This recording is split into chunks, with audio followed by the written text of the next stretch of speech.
Готовим шведские фрикадельки. Берем панировочные сухари, тертый на мелкой терке лук, вливаем молоко и перемешиваем, чтобы сухари впитали всю влагу.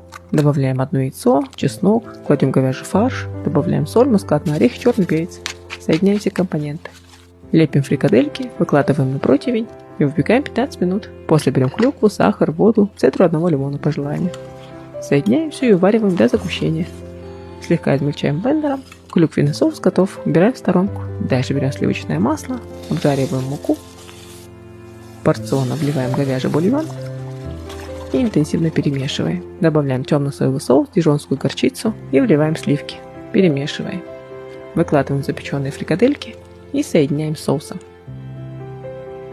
Фрикадельки готовы, подаем с картофельным пюре. Всем приятного аппетита, с вами была Дания.